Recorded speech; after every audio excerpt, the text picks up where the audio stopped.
Bienvenue sur le podcast du site Je bosse en grande distribution.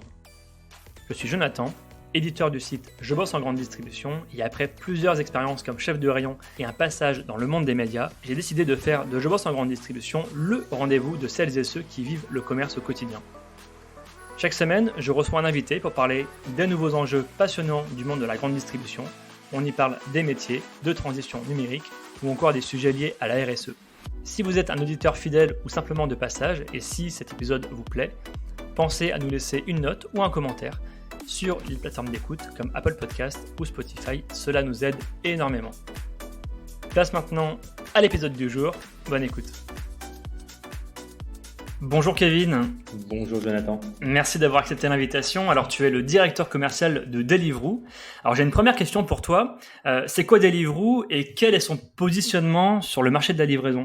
Alors, Deliveroo, c'est une belle entreprise qui s'est fondée au Royaume-Uni avant d'arriver en France en 2015, où on est rentré sur le marché français en tant que spécialiste pour la livraison de food, de nourriture à domicile. Donc ça, c'est le premier point. Et bien évidemment, entre 2015 et aujourd'hui, en 2021, il y a eu plusieurs étapes, de nombreuses étapes. On pourra en parler par la suite, où on a cherché aussi à se développer, à chercher des vecteurs de croissance. Mais, je dis les deux, on reste vraiment dans la verticale de la nourriture, de la gastronomie, à chercher un grand nombre de choses sur comment on peut aider nos partenaires dans ce domaine-là, avec les multiples solutions qu'on peut leur proposer. Alors, qu'est-ce que vous proposez justement Qu'est-ce que propose Deliveroo aux clients, aux internautes ? Deliveroo est souvent connu pour être une plateforme de livraison à domicile, et ça, on va dire, c'est ce qui est reconnu. La plupart des personnes nous connaissent. Maintenant, je pense qu'on va au-delà de ça. On fait beaucoup de choses qui sont en dehors de ça. Notamment, je vais prendre quelques exemples. Donc, je vais prendre un exemple sur le pan technologique qui est important pour nous. Un pan sur ce qui est service d'achat et centralisation des achats, qui est aussi une chose importante.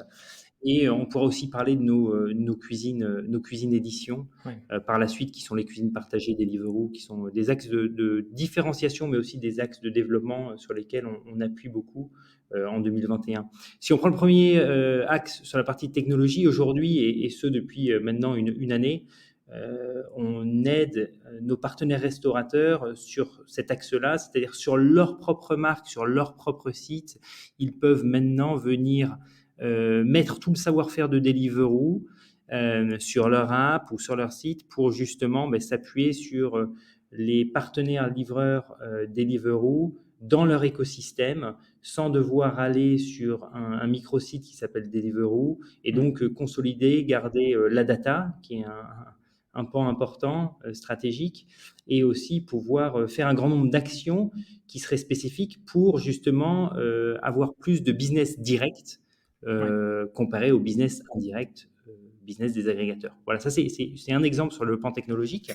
Et de belles marques nous ont rejoints en 2021 sur cette nouvelle solution qui s'appelle Deliveroo Signature.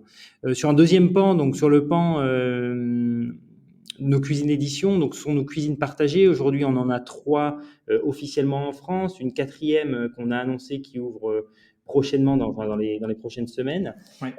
Et ces cuisines partagées, on place des concepts de restaurants, de restauration entre 10 et 12, selon la taille et la capacité de nos sites édition, dans des zones sur lesquelles la sélection de restaurants n'est pas forcément la plus riche et diversifiée, dans des zones de population urbaine assez denses. Et donc, avec ça, on arrive à complémenter l'offre existante pour aller apporter une valeur ajoutée au consommateur qui est aficionado Deliveroo. Exemple, son Pierre Sang à Aubervilliers ou son Pierre Sang à Courbevoie, sachant que Pierre Sang est dans le 11e arrondissement de Paris. C'est quand même un kiff assez sympa.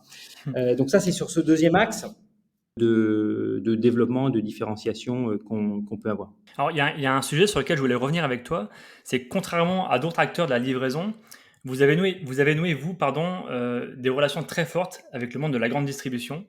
Vous avez signé un partenariat avec Franprix, avec Carrefour, avec Intermarché. enfin pour citer les principales enseignes. Quel est votre rôle aujourd'hui avec ces enseignes?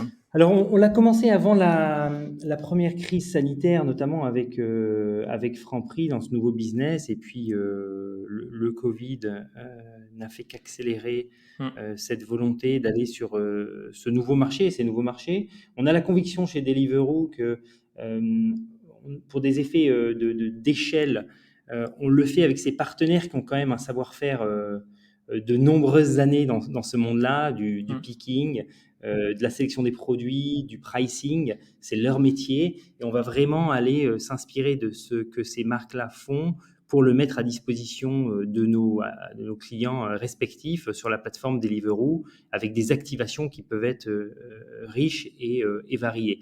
Donc pour nous maintenant, c'est vrai qu'on a 1 an et demi d'expertise dans ce domaine-là. Donc, à l'échelle de Deliveroo, ça commence à être pas mal quand on n'a que 6 ans. Et bien évidemment, c'est un business qui ne cesse de croître pour cette livraison du dernier kilomètre, entre guillemets, pour répondre à des besoins qui sont très complémentaires des besoins qu'on a dans la vente traditionnelle des restaurants, avec les 2 pics qu'on connaît, qui sont le service du déjeuner et le service du soir. Là, on est vraiment sur de l'interpic, des courses d'appoint, de proximité, de nécessité, et qui correspondent à des moments selon les produits achetés, soit sur de la nuit assez tardive, soit pour du goûter, ou soit même du petit déjeuner ou la petite faim, le creux de 15 heures, et on répond à ça justement. J'allais te demander quels sont tes clients. Est-ce que vous avez des clients par données socio-démographiques, ou est-ce que c'est des clients finalement par comportement de consommation? C'est un peu des deux. On a aussi des clientes, hein, on n'a pas que des clients. Oui, pardon, des Petite clients blague aussi. à part. Donc, nos clients sont sur l'ensemble de la France. Aujourd'hui, il faut savoir qu'on couvre qu'une certaine partie du territoire français, donc on a encore un potentiel qui est encore grand pour nous sur le plan stratégique, d'aller proposer services de livraison sur l'ensemble de la France. Et au niveau des consommateurs, c'est à la fois un mix on va dire de catégories socio-professionnelles selon où nos consommateurs se situent et où les restaurants sont, en numéro un, et aussi en temps de moment et temps fort dans la journée. Alors, il faut savoir que la crise nous a apporté quelque chose au niveau de l'accélération des nouveaux consommateurs qui n'étaient pas adeptes ou qui n'avaient pas encore goûté au service de livraison. Et c'est vrai que ça a été un accélérateur sur ce plan-là. Quand on écoute notre fondateur, donc Will Shu, qui a fait quelques interviews, les statistiques qu'on avait par rapport à nos projections, et ça date de fin 2020, début 2021, c'est sur une anticipation de 2 ans de la maturité par rapport au business sur le monde de la livraison. Oui. Et quelles sont, selon toi, les perspectives de développement de Deliveroo pour les prochains mois ou les prochaines années? En termes de produits spécifiques comme évoqué au préalable, ou en termes de croissance potentielle? Oui, en termes de produits, en termes de croissance, effectivement, par rapport déjà aux attentes des consommateurs, que tous ne sont pas encore prêts à effectuer des achats rapides à domicile. Et puis en termes de produits aussi, qu'est-ce que vous allez proposer demain de plus? Est-ce que vous allez peut-être nouer des collaborations avec d'autres acteurs? Alors, tout d'abord, je pense qu'il y a plusieurs choses qui viennent là-dedans. C'est sur le point de la couverture géographique de la France et notre maillage. On a encore beaucoup d'efforts à faire, et donc dans cette expansion géographique qu'on va faire entre 2021 et 2022, il y aura un grand nombre de nouvelles zones qui seront lancées pour offrir ce service au plus grand nombre de la population.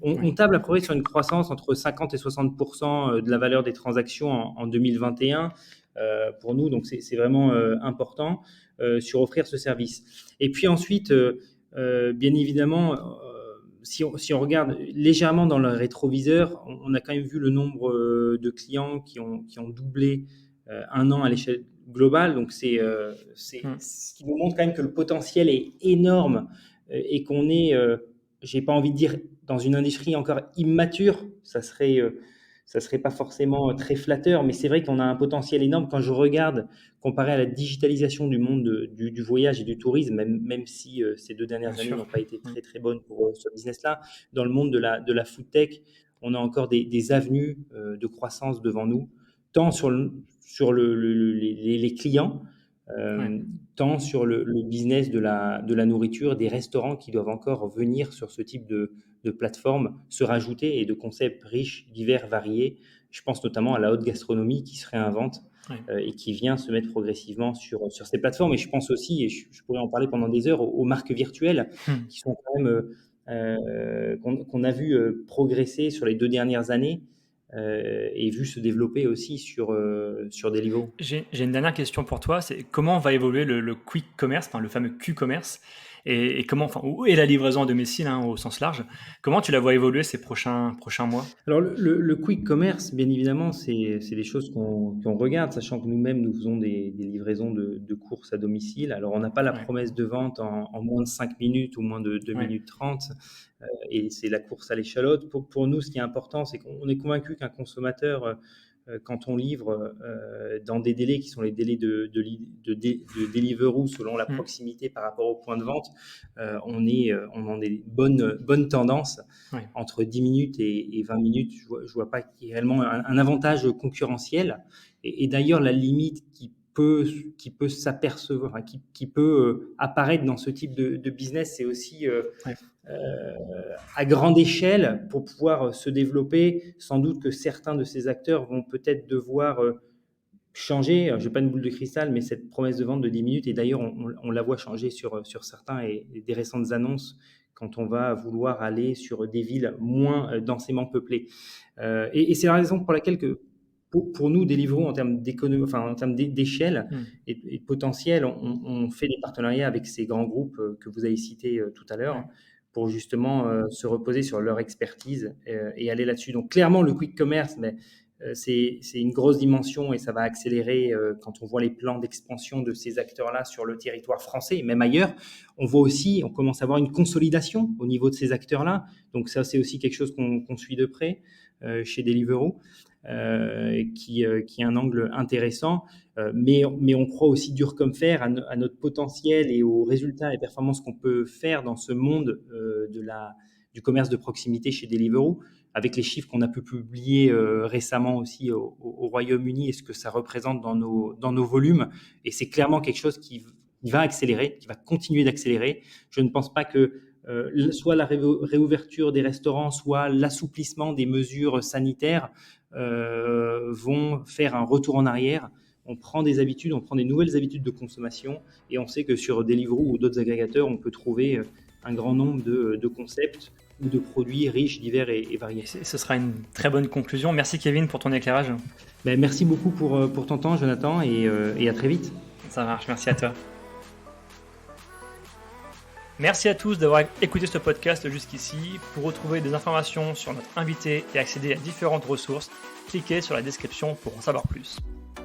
Ce podcast est produit par le média indépendant Je bosse en grande distribution. Chaque semaine, nous proposons un regard différent sur la vie des magasins, des enquêtes, des décryptages, des témoignages.